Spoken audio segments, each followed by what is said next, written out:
Episode 2 की शुरुआत में शहर अपना हाथ पकड़कर रास्ते पर चली जा रही थी। उसी समय शहर को चंपा दिखती है, जिसकी हालत बहुत ही खराब थी। हालांकि शहर को देखने के बाद चंपा बहुत खुश हो जाती है। फिर जब चंपा देखते कि शहर को गोली लगी है, तो वो उसे अपने एक जानने वाले डॉक्टर के पास लेकर जाती है। दूसरी तरफ हम गफूर को देखते हैं। गफूर अंदर से बहुत ज्यादा डरा हुआ था, क्योंकि नीति गफूर के हाथों से बचकर भाग गई थी, और अगर कहीं गलती से नीति बाबू के हाथ लग गई तो बाबू कादिर भाई को सारी बात बता देगा और अकरम उसे छोड़ेगा नहीं। इधर कादिर भाई के घर पर इंस्पेक्टर श्याम आता है और कहता है कि आपके लोग शहर में खुलेआम गोली चला रहे हैं, इसलिए आप उन्हें थोड़ा काबू में रखिए। तब कादिर भाई भी कहते हैं कि हाँ ठीक है, मैं अपने आदमियों को समझा दूंगा। जिसके बाद हम डॉक्टर आनंद को देखते हैं, जो क्लिनिक में शहर का इलाज कर रहे थे, और वो उसकी गोली निकाल देते हैं।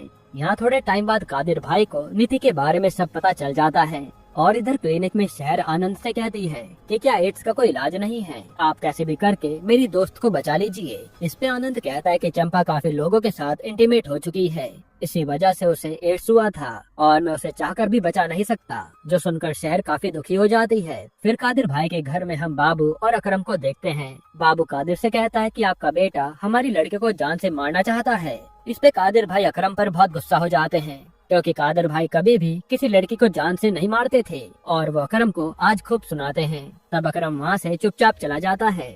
साथ ही कादिर भाई बाबू से कहते हैं कि मैं अपने बेटे की तरफ से तुझसे माफी मांगता हूँ, तुम्हें जो चाहिए वो मुझसे मांग लो। तब बाबू कादिर से कहता है कि मुझे कुछ दिनों के लिए बैंकॉक जाना है, जिस पर कादिर भाई मान जाते हैं। इधर अकरम गुस्से में गफूर को खूब मारता है, और दूसरी तरफ हम धनंजय को देखते हैं, जो शहर से अपने पापा का बदला लेने के लिए तड़प रहा था, पर शहर तो उसे कहीं भी नहीं मिलती। अब यहाँ गफूर के आदमी हर जगह शहर को ढूंढने में लगे थे। हालांकि गफूर ने शहर का चेहरा नहीं देखा था। गफूर को बस इतना पता था कि शहर के हाथ पर गोली का निशान है। तभी गफूर के आदमी शहर को ढूंढते ढूंढते आनंद के क्लिनिक पर जाते हैं, पर गुंडों के आने से पहले शहर छुप जाती है और गुंडों को शहर कहीं नहीं मिलती। दूसरी तरफ गांव में धनंजय के आदमी शहर की मम्मी को पकड़ लेते हैं और उसे खूब मारते भी हैं। फिर हम बाबू को देखते हैं। बाबू बैंकॉक में किसी आईवी नाम की लड़की को ढूंढ रहा था, इसी कारण से वो वहाँ के हर बार में जाकर आईवी के बारे में पूछताछ करता है। यहाँ आनंद शहर को कुछ दवाइयाँ देने के बाद उसे घर जाने की इजाजत दे देता है, और घर जाते समय रास्ते में चंपा शहर से कहती है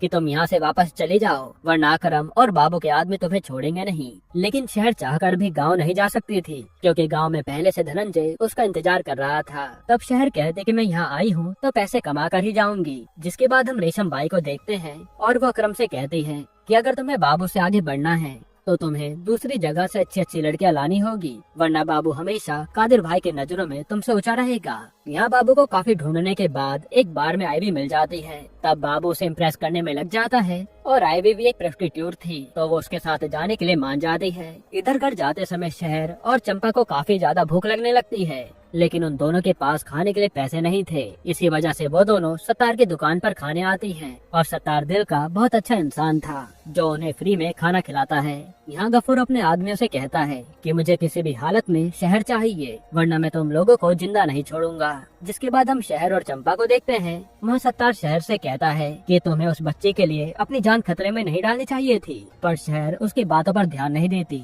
इधर बैंकॉक में बाबू आईवी से कहता है कि मुझे तुम्हें अपने साथ मुंबई लेकर जाना है, तो आईवी कहती है कि मैं अपनी मर्जी से कहीं नहीं जा सकती, तुम्हें मुझे ले जाने के लिए मेरी बॉस चाव से बात करनी पड़ेगी। तब बाबू कैसे भी आईवी को अपने साथ ले जाना चाहता था, इसलिए वो चाव से मिलने के लिए तैयार हो जाता है। अब दूसरी तरफ अकरम गफूर से कहता है कि अगर मुझे बाबू से जीतना है तो मुझे इंडिया से बाहर से लड़कियां लानी होंगी। तब अकरम गफूर को उसके दोस्त बल्ली को कॉल लगाने को कहता है, क्योंकि बल्ली नेपाली लड़कियों का सप्लाई किया करता था। साथ ही अकरम ये बात कादिर को जाकर बताता है। तब कादिर भाई अकरम से कहते हैं कि तुम जो कोई भी कदम उठाना सोच समझकर उठाना, और मैं हमेशा तुम्हारे साथ खड़ा हूँ।